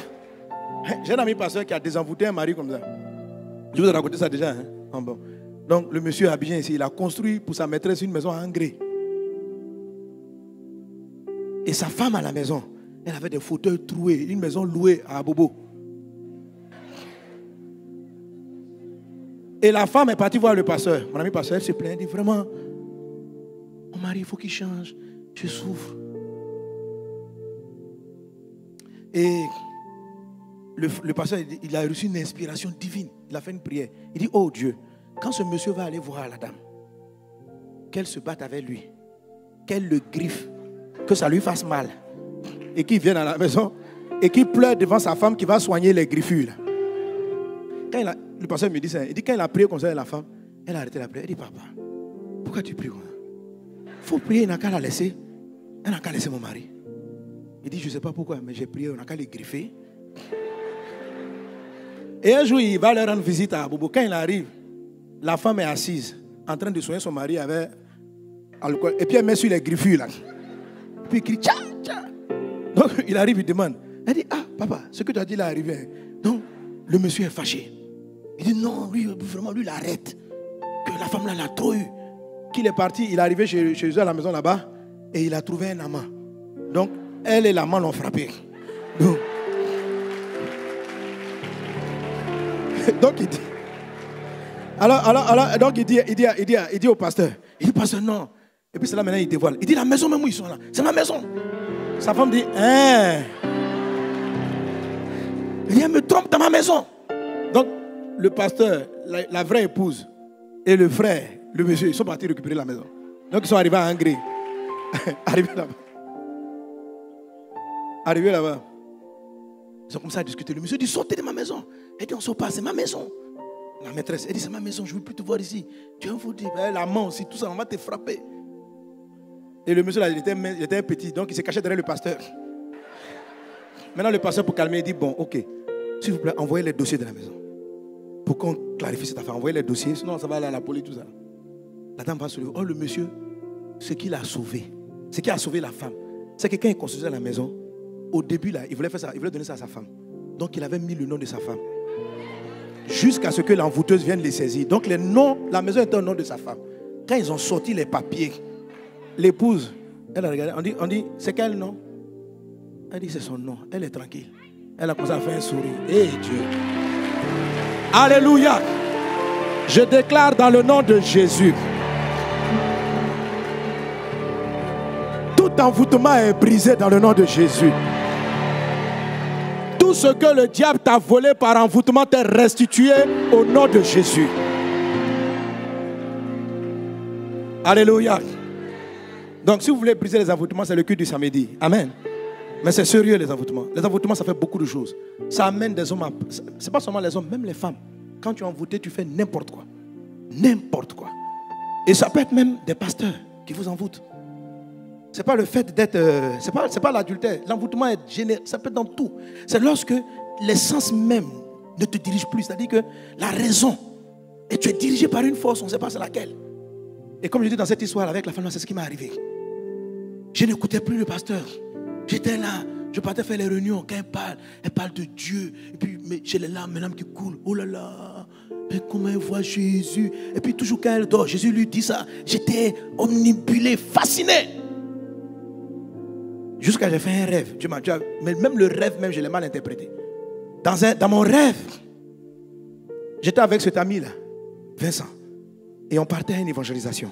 Et puis subitement, je me suis rendu compte que j'ai oublié un pied de chaussure. J'ai dit, Vincent, j'ai oublié mes chaussures. Un pied de chaussure, je vais le chercher. Donc lui, il a continué.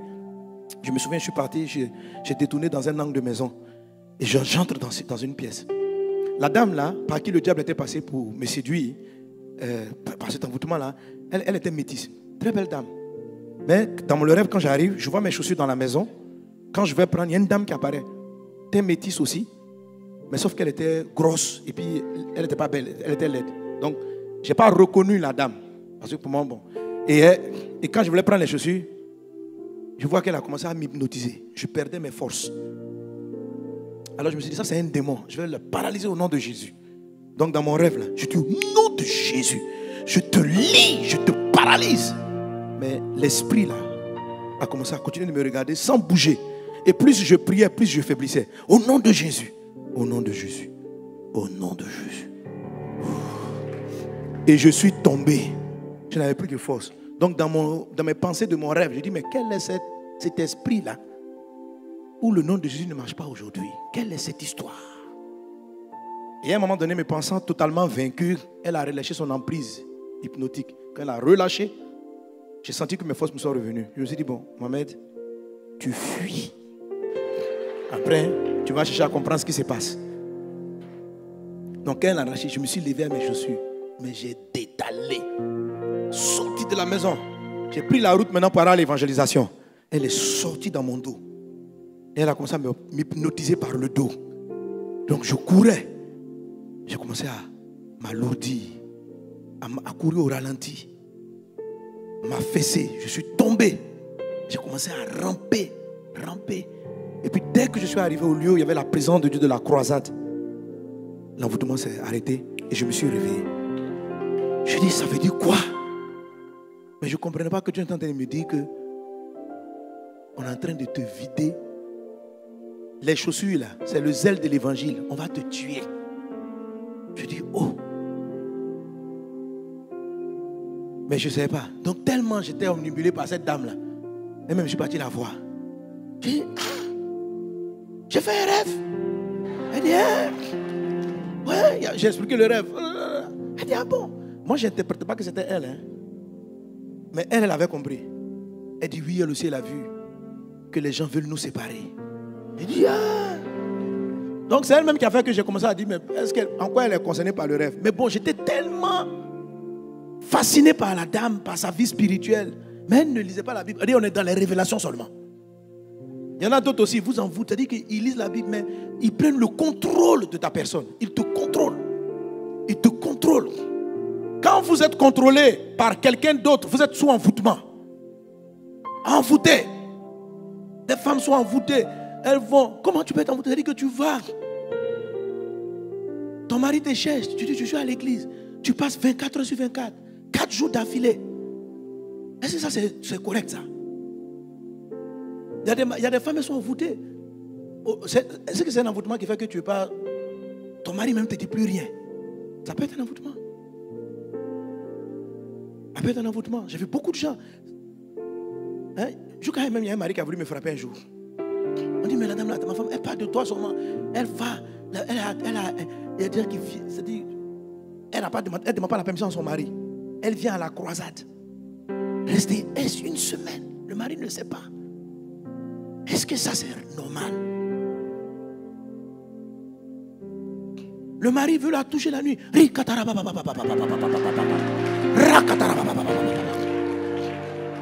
Parce qu'on t'a dit que c'est un sorcier. Quel sorcier? Qui t'a annoncé des choses comme ça? Quelle est cette histoire? Ma fille, tu es en train de détruire ton foyer. Ce n'est pas Dieu. Et quelquefois l'envoûtement ressemble à la spiritualité, mais ce n'est pas Dieu. Dieu n'est pas comme ça. La vie de Dieu est très équilibrée. On sert Dieu en allant à l'église. On sert Dieu en s'occupant bien de son mari. On sert Dieu en s'occupant bien de ses enfants. On sert Dieu. Ce n'est pas un service de Dieu où ton mari est abandonné, tes enfants sont abandonnés. Tu n'as pas le temps de regarder leur cahier, de voir qu'est-ce qu'ils font à l'école. Sous le prétexte de la spiritualité, tu vas 48 heures à l'église, tes enfants, tu ne sais même pas. Tu ne sais même pas que ta petite fille, ta fille qui partait à l'école, elle a eu un incident. C'est un problème. Les chrétiens de Galates, ils n'ont pas quitté l'église de Galatie. Ils étaient tout en là, mais ils étaient envoûtés. L'apôtre Paul est venu mettre de l'ordre. Je prie que toute personne qui est sur un envoûtement, même un envoûtement spirituel comme j'en étais victime, soyez libérés au nom de Jésus. Soyez libérés au nom de Jésus. C'est comme ça des gens qui ont été envoûtés, ils ont fini, vidé leur compte, mettre tout l'argent, donner ça à des prophètes. On dit non, tu as un projet, Dieu va te donner un projet, tu es envoûté, tu prends tout l'argent de tes économies, tu donnes. Qui t'a dit ça? Pourquoi? Pourquoi? C'est pas normal. Est-ce qu'on est ensemble? Que le Seigneur soit avec toi. Que tu es béni au nom de Jésus. Tu es béni au nom de Jésus. Tu es béni au nom de Jésus. Je sors de tout envoûtement au nom de Jésus. Amen. Bref, tout ça, ce sont les œuvres de la chair. Ce sont les œuvres de la chair. Et Dieu, pour éviter cela, te dit, si tu veux ne plus être envoûté, si tu veux ne plus être soumis, c'est-à-dire que la volonté de la chair de faire des mauvais choix, de prendre des mauvaises décisions, là, une solution, c'est marcher selon l'esprit. Marche selon l'esprit. Amen. Il dit, il ne faut pas lutter contre la chair. Tu ne pourras pas. Mais il y a une autre voie en toi qu'on appelle l'esprit. Quelquefois, elle est souvent opposée, généralement opposée, elle est opposée à toutes les volontés de ta chair. Maintenant, dans tes volontés, certaines sont, c'est difficile de faire la différence parce que tout se passe en nous-mêmes. Certaines fois, on entend une voix qui dit, c'est un bon commerce, vas-y. Et puis, or, ce n'était pas un bon commerce. Quand tu commences un projet qui n'est pas un bon projet, mais tu es rentré dans ta volonté, la voix que tu as entendue, la conviction, là, venait pas de Dieu, ça venait de la chair. Si tu as commencé une œuvre et elle est bénie au départ, et Dieu, c'est plutôt l'Esprit de Dieu que tu as entendu. Mais ce n'est pas toujours évident pour nous de savoir quelle est la voix du Saint-Esprit ou quelle est la voix de Dieu. Ce que je vais t'expliquer dimanche prochain, amen, ce sont ces 3 étapes qui vont développer en toi la capacité d'entendre la voix de Dieu et qui vont te sauver. Ça va te sauver, je t'assure. Même quand tu seras sur le point de prendre une mauvaise décision maritale dans les affaires, le ciel va s'élever pour t'arrêter. Parce que c'est ça ta bénédiction numéro 4. La bénédiction numéro 4 peut être résumée en marcher selon l'esprit. L'Esprit de Dieu, s'il voit que tu as des blessures, le Saint-Esprit est consolateur. Marcher selon l'esprit, à des moments il va dire, ma fille, avant de commencer ton projet là, je vais te consoler. Donc pendant que toi tu cours au mariage, lui il est en train de te consoler. Il est en train de guérir ton âme parce que tu as souffert de ta naissance là. Il y a quelque chose que tu dois corriger, sinon ça va fatiguer ton mariage. Donc le Saint-Esprit est le vrai guide. Quand tu dois être guéri, il sait te guérir. La Bible dit que c'est lui, quand par exemple tu as eu un problème avec tes parents, la Bible dit que c'est l'Esprit qui rend témoignage à notre esprit que nous sommes enfants de Dieu. Tout ça c'est le Saint-Esprit. Marcher selon l'Esprit, c'est savoir écouter cette voix-là qui vient rétablir la place du Père, Dieu le Père dans ta vie. Le Saint-Esprit c'est ton meilleur ami. Le Saint-Esprit c'est lui qui va te dire, le gars là il veut rentrer dans l'affaire, au début il est bien mais demain ça va mal finir. N'investis pas. Le Saint-Esprit fait ça. Le Saint-Esprit est ton meilleur collègue. Et tous les jours il te parle. Il ne te parle pas des rêves, il ne te parle pas des songes, il te conduit, il est dans ton quotidien. En même temps que tu entends la voix de ta chair, tu entends la voix de l'esprit. En même temps que la chair te dit commence, l'esprit est en train de te dire, mais quelquefois sa voix est calme, sa voix est plus faible. Donc tu entends plus ce qui va te détruire que ce qui va te construire. Alléluia. Le but de cet enseignement, c'est comment on marche selon l'esprit. Comment on arrive à le faire. J'ai souvent enseigné là-dessus, mais là, l'Esprit m'a donné une révélation particulière basée sur 3 mots, 3 fois où la Bible parle de marcher avec Dieu. Marcher selon Dieu. Marcher selon l'Esprit, c'est 3 grandes étapes qu'on développera bien sûr, je dis, la semaine prochaine. Amen. Il y a marcher avec Dieu, il y a marcher devant la face de Dieu et il y a marcher selon le Saint-Esprit. C'est-à-dire que marcher selon le Saint-Esprit, il y a 3 petits. En fait, quand je vais t'expliquer, tu vas voir, c'est tellement simple que si tu le fais, tu seras de plus en plus sensible au Saint-Esprit. Et tu seras donc béni quand tu vas commencer. Tu sauras quand commencer, comment le faire. Et la voix de l'Esprit sera beaucoup plus forte en toi. Amen. Quand on dit marcher selon le Saint-Esprit, on est en train de dire marcher avec Dieu. Et tu trouves cette expression, la première dans la Bible, c'est l'histoire de Enoch, un homme qui a été enlevé. Genèse chapitre 5, verset 22, il a dit, Enoch, après la naissance de Métouchéla, il a dit quoi? Marcha avec Dieu. Amen. 300 ans. Et au verset 24, il a dit, Enoch marcha avec Dieu, puis il ne fut plus parce que Dieu le prit. Ça, c'est marcher avec Dieu. Une deuxième expression, qui est la deuxième manière, la deuxième étape, c'est marcher devant la face. Et ça, on le trouve dans le livre de la Genèse, chapitre 17, verset 1. Genèse 17, verset 1. Il est dit, on lit ensemble de 3. Lorsque Abraham fut âgé de 99 ans, l'Éternel apparut à Abraham et lui dit, je suis le Dieu Tout-Puissant, marche devant ma face et sois intègre.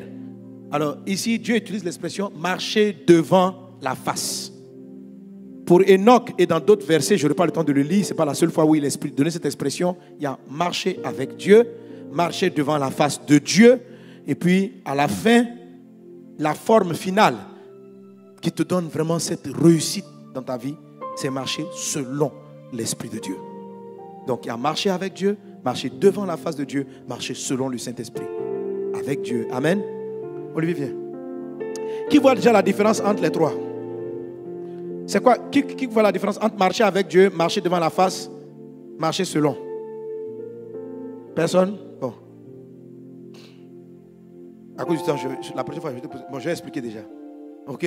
Alors. Amen. Marche avec moi.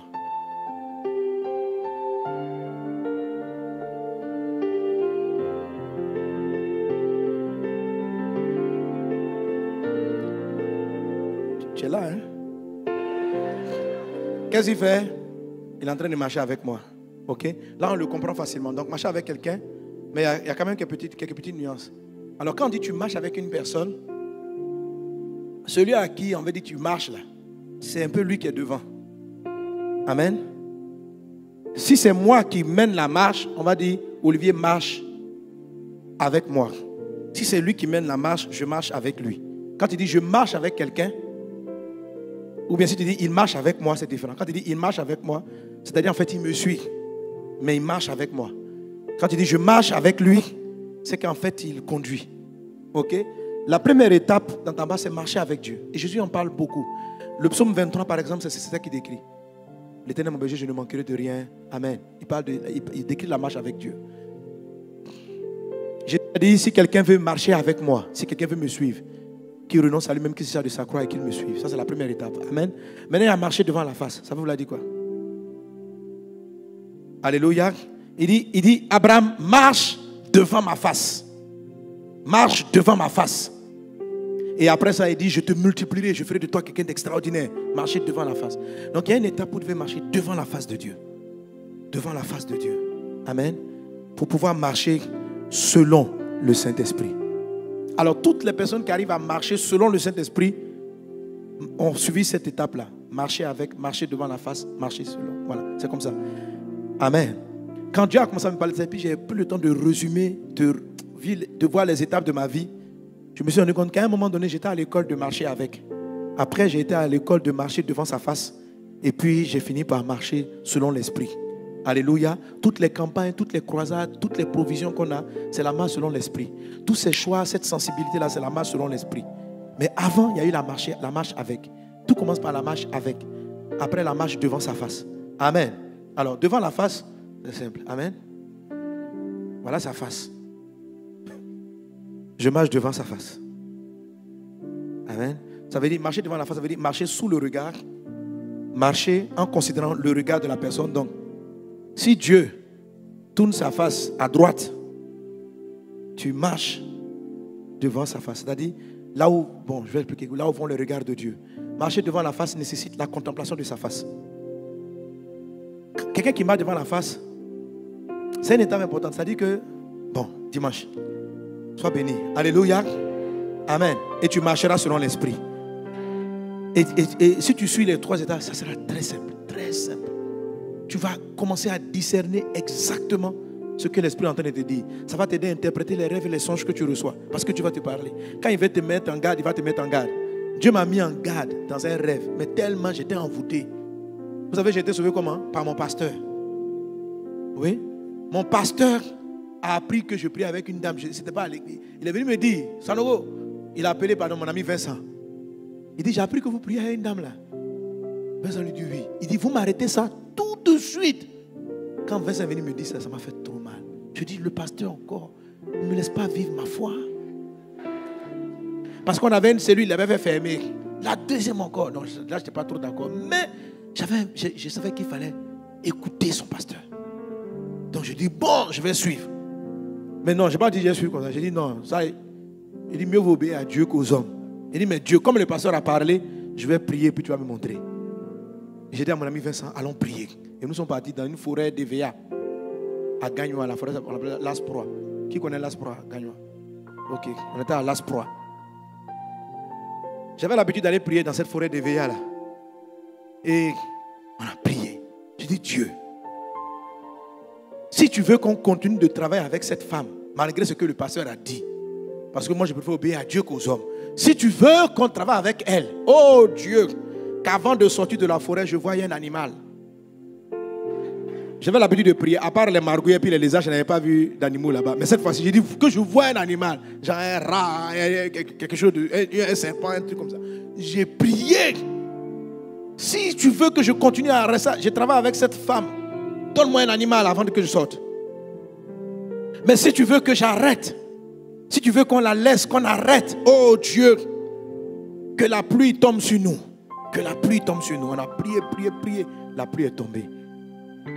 Ça veut dire qu'il fallait qu'on arrête. Oh là là là là. Amen. La pluie là m'a fait trop mal. Parce que j'aimais les réunions. J'aimais aller prier là-bas. Donc la pluie est venue. Puis je dis, hey, donc on doit arrêter. La femme avait beaucoup de moyens. Je voyais que c'est elle qui allait financer mon ministère.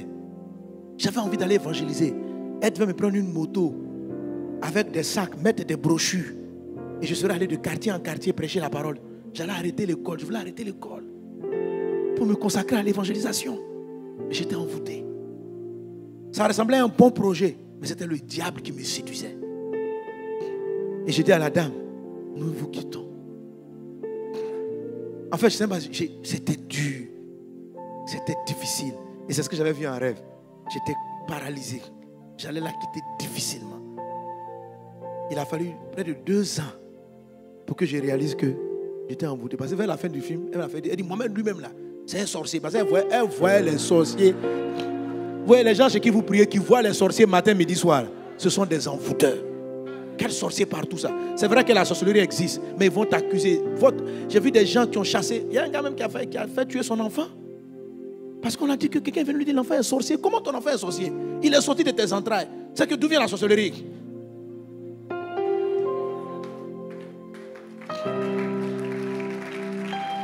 On dit que ton enfant est sorcier. Et il a fait tuer l'enfant. Mais ils sont envoûtés.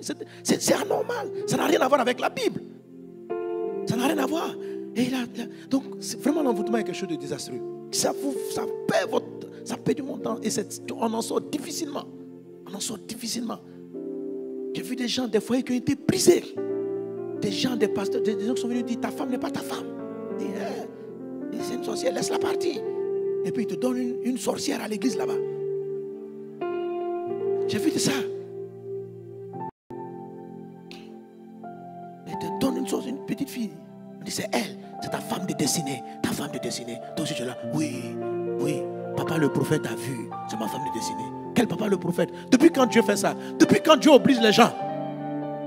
Bref, Dieu m'a sorti de là de justesse. Et je lui rends grâce. Amen. Parce que avec cet envoûtement-là, je ne suis pas sûr que je serais ici aujourd'hui. On n'aurait peut-être pas eu vase honneur. On n'aurait pas eu vase honneur. Parce que c'est en continuant mes études que j'ai rencontré des hommes extraordinaires tels que les pasteurs Alain, pasteur Charles Atu, qui sont devenus mes fils spirituels. Et c'est avec eux qu'on a commencé vase honneur. Vous voyez, il y a des choses, on te présente, tu as l'impression que c'est bien. Mais ce sont des mauvais départs, sous envoûtement. Que Dieu t'en préserve. Pendant que je vais terminer ce message dimanche prochain, ta vie va être vraiment délivrée. Le voile va tomber de tes yeux. Tu es béni au nom de Jésus. Tu es béni à ton arrivée, tu es béni à ton départ. Le Seigneur guide tes pas. Tout faux projet dans lequel l'ennemi veut t'envoyer est vaincu dans le nom de Jésus. Toute séduction dont tu vas être victime est brisée dans le nom de Jésus. Que la grâce et la paix du Seigneur soient ton partage. Je te bénis au nom de Jésus. La faveur du Seigneur est sur toi. Quelqu'un donne un bon. Quelqu'un donne un bon.